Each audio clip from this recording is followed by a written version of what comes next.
been chaotic scenes in the Kenyan capital, Nairobi, as the police used tear gas and water cannon to try to break up protests against plans to increase some taxes and introduce new ones. The Kenyan Parliament has been debating the new finance bill, but with many protesters gathering in opposition, the government has backed down and announced the scrapping of some of those proposed taxes.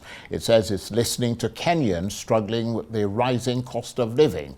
The taxes that have now been abandoned include a 16% levy on bread and a plan to increase fees for mobile money payments. There's been a lot of anger in Kenya about other tax increases already introduced by President Ruto.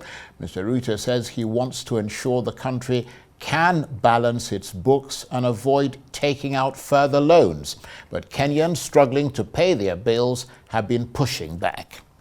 Well, for more on all this, let's turn to Arise Africa correspondent Mark Bichachi, who joins me on the line from Nairobi. Good to see you, Mark. So a dramatic day of demonstrations in Nairobi where you are.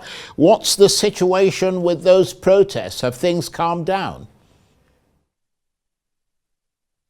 Well, things have come down, although many protesters are in custody right now with the police, many of them saying that they've been arrested without cause. Given that they say that the demonstrations were quite peaceful. These demonstrations, Charles, have been a long time coming with the budget statement and policy having been stated a few weeks back.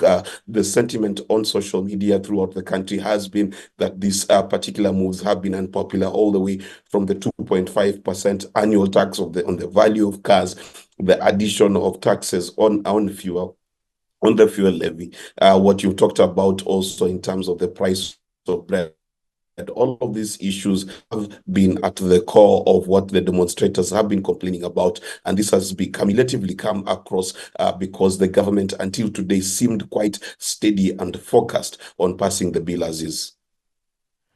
And just to expand a little bit more on what you're saying there, Mark, they're protesting, I mean, because people are keen to understand why they're so angry, and they are essentially protesting against that raft of new taxes. Is that right?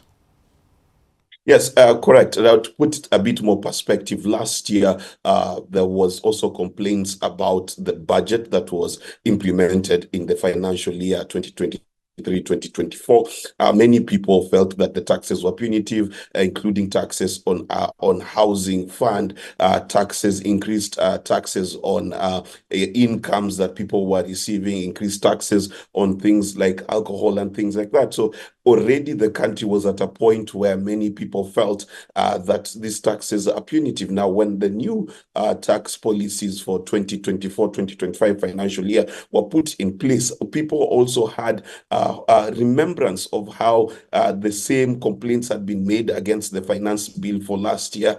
They were not listened to. This year it seemed like it was going to be the same thing again. So Kenyans are angry not just at the tax bill, they're also angry at the president, claiming that he campaigned on a policy of making their lives easier. Instead, they claim that he has made their lives quite difficult and made things very expensive, and he's become quite largely unpopular. Even recent polls indicating that his popularity having fallen to below 40%, and many Kenyans, 63%, saying that the country and the economy is not headed in the right direction. So this is a presidency that is also facing a lot of unpopularity. And if you listen to the chants, you'll also hear many of the protesters calling for the end of the Ruto presidency. So it is not just about the economy anymore. It's also about Kenyans who feel betrayed by President William Ruto based on his campaign promises as well.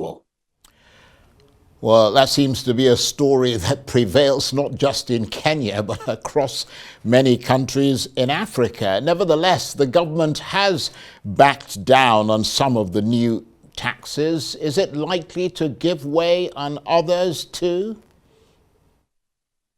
Well, the push to have the entire bill scrapped by some is still in play. Many leaders in the opposition saying that it is not enough for the government to scrap off just about 10 of the items that were offensive. They are saying that the entire document and the policy of the budget is not something that they find tenable. At the same time, the leaders are saying that there needs to be a change of what this government is doing towards handling the economy of the country. However, there are some that feel content that the most egregious items within this particular bill have been dealt with, and they feel like it is time to really call or the protests to stop. However, to answer your question fully, there is a sitting of Parliament on Thursday to continue to discuss this particular bill and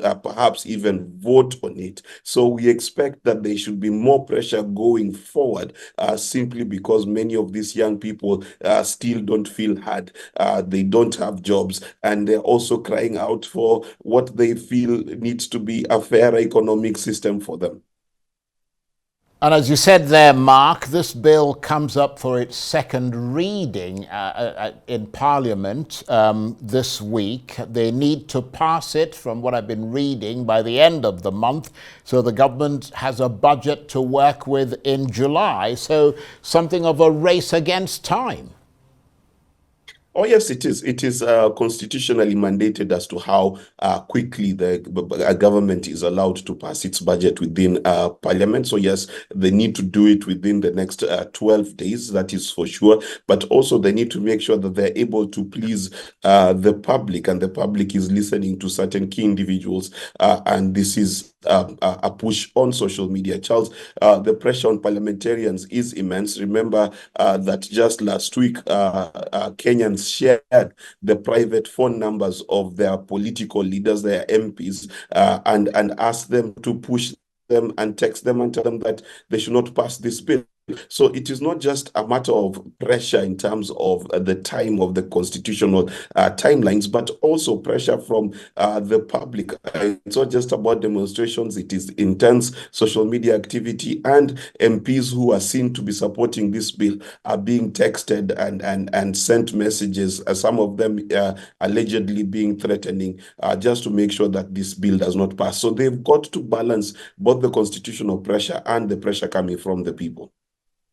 Mark, thanks very much indeed. Mark Bichachi is Arise Africa correspondent. He was talking to me on the line there from Nairobi.